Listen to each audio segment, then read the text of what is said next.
Hello everyone! Today I'll be telling the story 18 Years in a Cave Dwelling. In the Tang Dynasty, Prime Minister Wang Yun had a daughter named Wang Baochuan. Wang Baochuan was a very beautiful girl and was of age to be married. Her parents were very anxious, so they went to consult a fortune teller. The fortune teller told them that she had a noble fate and that her status could even surpass her mother. Upon hearing this, Wang Yun and his wife were elated. Wang Yun thought, I am a prime minister.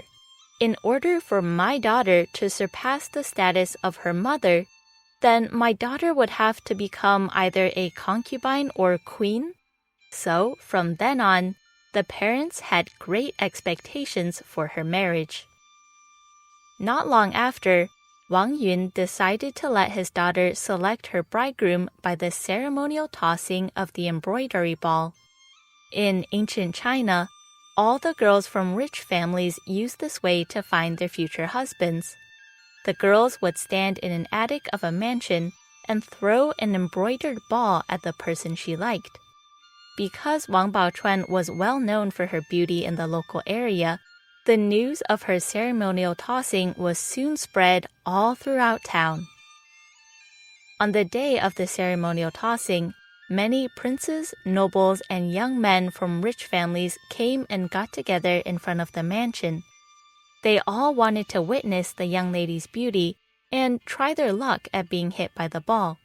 Wang Baochuan walked up to the attic slowly, followed by her maids, holding the colorful embroidered ball in her hands. She looked down from the attic, and immediately there were cheers from the audience. There were so many people crowded below, waving their hands and shouting loudly, that Wang Baochuan couldn't even see everyone's face clearly. While hesitating, suddenly she spotted a young man.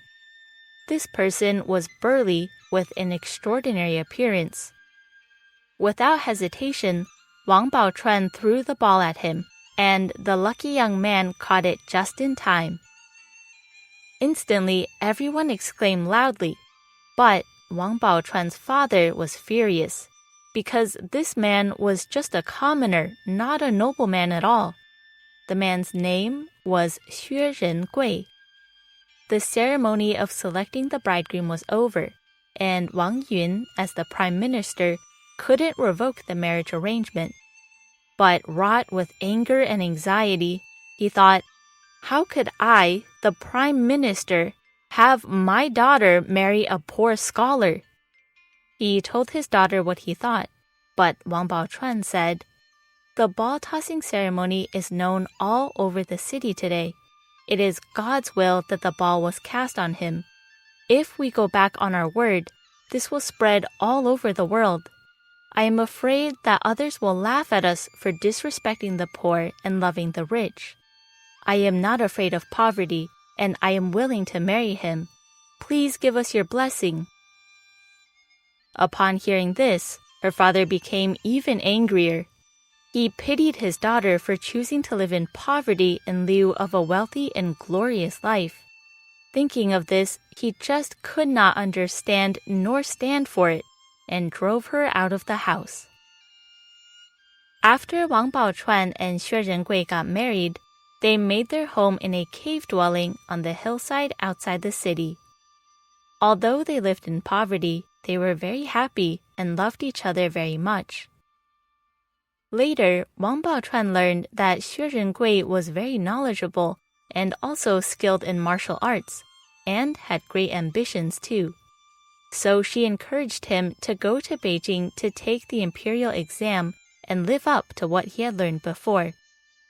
Xue Gui worried that if he left for the capital, his wife would be all alone with no one to help her. Wang Baochuan was an understanding and righteous woman. She knew what was on her husband's mind, so she said to him, do not worry about me. Do not let our life affect your future, and go on your way. What you have learned must help you build up a path towards making more contributions to the country. With constant encouragement from his wife, Xue Rengui finally let go of his worries and was ready to leave home. The husband and wife reluctantly said goodbye to each other. Just like the Tang poet Li Shangyin said, "It is difficult to meet and even more difficult to say goodbye." Xue Rengui did well in his imperial exam. He joined the army soon after and went to the battlefield. He fought bravely and made great achievements in the battle and was soon appointed as a general. While Xue Rengui fought on the battlefield, Wang Baochuan stayed alone in the cold cave. At first, she occasionally received news from her husband, but as time went on, with the national situation growing more and more chaotic, she stopped hearing from him. In the absence of any news from her husband, Wang Baochuan had virtually no financial support. She started doing embroidery work for others, but still could not have enough to eat, getting by most of the time by digging up wild vegetables to fill her stomach.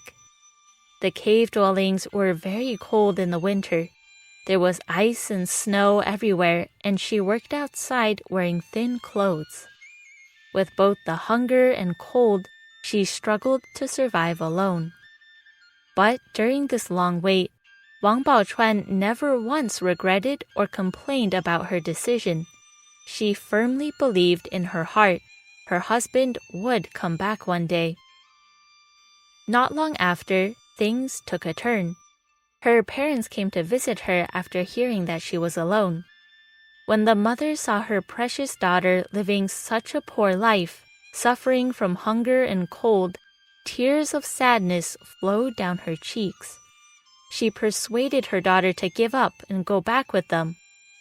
Wang Baochuan thought for a while, then shook her head and refused, and still insisted on waiting.